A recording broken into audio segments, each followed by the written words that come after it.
Have you ever felt you're not enough? People like you don't deserve success? Or like you need to suffer in silence? You are not alone. Many African women feel the same. But guess what? All this is not true. There are just limiting beliefs. Hey, sister, I am Binta.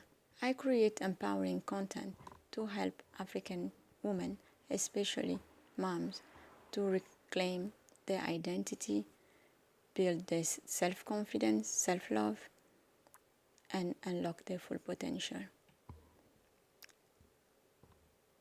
Let's first try to define this word. What means belief?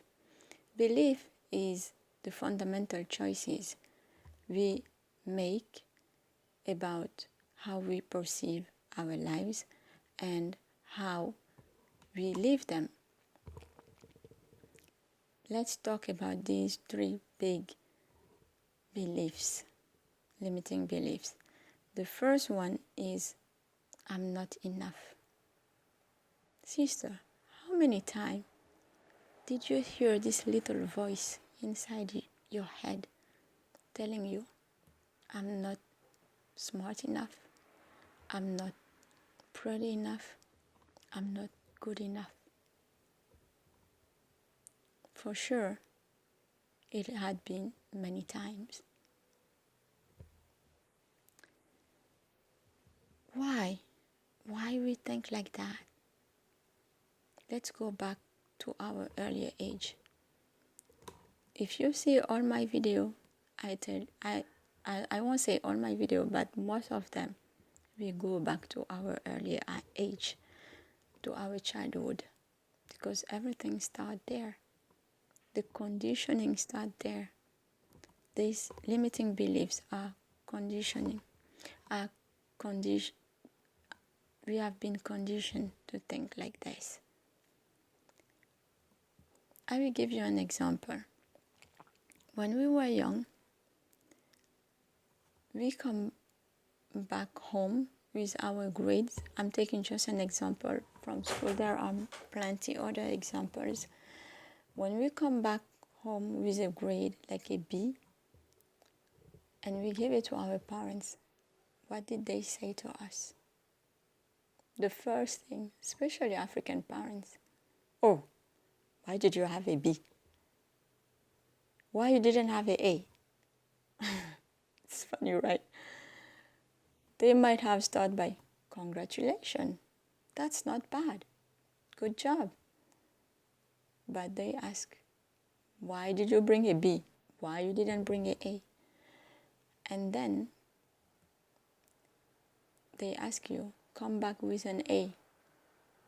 And the next time you come with an A, they ask you, wait, maybe you came with an A minus, they ask you for an A plus, and for a scholarship or for something else. It's all the time. You need to do more, and you need to be more, or you have to do all the time, or give more. It's tiring, right? But that's how we are conditioned. And we grow up the same way. And we just give it back to our kids. It's not our parents' fault, because they got that from their parents too. Then it's something that are passing down generation through generation. Now I think it's our time to break that, right? For not giving these same limiting beliefs to our kids. Then today, let's try to learn another way to maybe to block these limiting beliefs when they come, when this whispering little voice come in our head. Let's reframe it. Maybe say it with me. I am enough just as I am. Let's say it together. I am enough just as I am. Let me tell you something. You are enough just as you are. You don't need to prove anything to anyone. Let's go to the second belief. The second limiting belief is success is not for people like me. Every time we have this kind of thinking, we should maybe challenge it and say, why am I thinking like this? Where did this come from? I'm going to tell you today where this thinking about success come from. I'm not saying I know everything or all the way it come, where it all come from. I know there's many roots. It's not the only one, but I think the first one is generational poverty. When you come from a poor family, you think that you don't have access to anything, or you can be anything. You just will stay that poor because you just came from a poor family. It's not true. It's a lie. Because we have seen many successful men who came from a poor family. I will give you an example. The example is I met a woman. We know each other from my son's school because her son and mine has had a basketball game once together, and I saw her son playing, and he's really good. And when I met her, I told her, "Wow, your son was excellent. He was very good at playing basketball." And she said to me, "Yes, by the way, he just want to go to the NBA." I said, "That's fantastic. That's a big dream." And she said, "No, I told him to not dream about going to the NBA because he won't make it. We are poor." She didn't say we are poor, but she said we don't have money. And what that reminds you, it's exactly this limiting belief that when we are poor, we can succeed. And that is not true. Then this limiting belief can really, really affect your life. Let me tell you in which way. It affects your life because you fear of dreaming big. You will fear of applying for jobs opportunities because you will think you doubt your abilities to be able to fit in that job. Let's work on that limiting belief because they are all lies. Let's reframe it. Say it with me. Success is for me too. Success is for me too.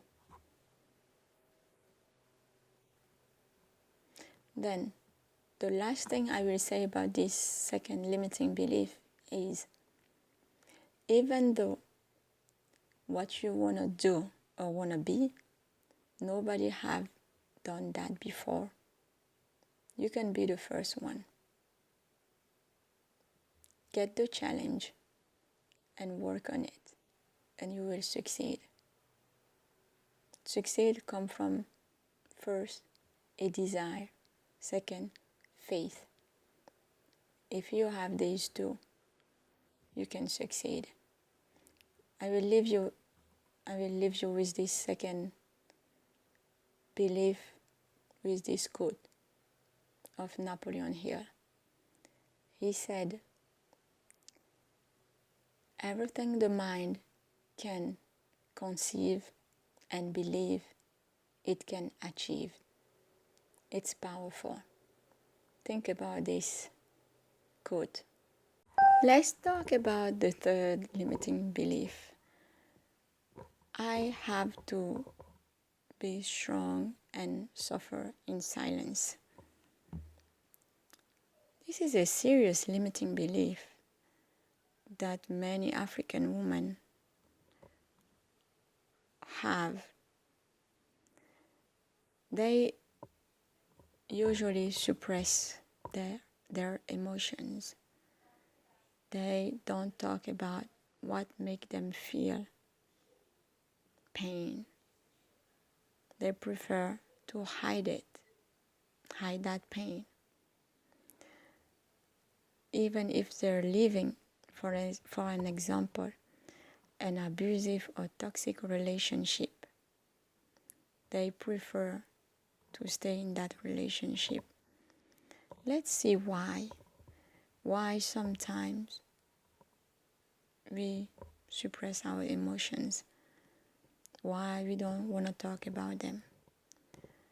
Sometimes it's just because we fear what people will say. That's very common in African culture. Because we live in community, and the moment you do something, the news spreads so quickly around the community. And that fear is the biggest fear I think African women have, what people will say. The second one is the fear of being judged. We will fear that they see us as a weak woman or a crazy one. And what I will say just is, there is no a weak woman. There is just a woman who expresses her emotions, who is just vulnerable. And by being vulnerable, I feel, it's my opinion, she's just brave. She showed that she dare talking about what make her feel pain or sick. And many other women can't do that. But first, before I reframe it, don't forget that suppressing your emotions leads to anxiety and depression. Many mental illnesses come from not talking about your emotional pain, suppressing your emotions. And for that, we need to be aware of it, very aware of it. Let's reframe now our third limiting belief. Let's say it together. I deserve to be heard, supported, and healed. I deserve to be heard, supported, and healed. Because when we are healed, we won't pass that down to the next generation. We won't pass that down to our children. They don't deserve that.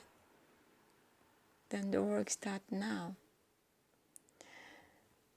Sister, you are enough. You deserve success. And you need to be happy to express your emotions. And remember, this channel is here for you to be heard, to be supported, and to heal together. If this video resonates with you, share it with another African woman. Don't forget to like, share, and subscribe. And remember, you are not surviving anymore, but you are thriving. Let's walk this path together. See you to the next video.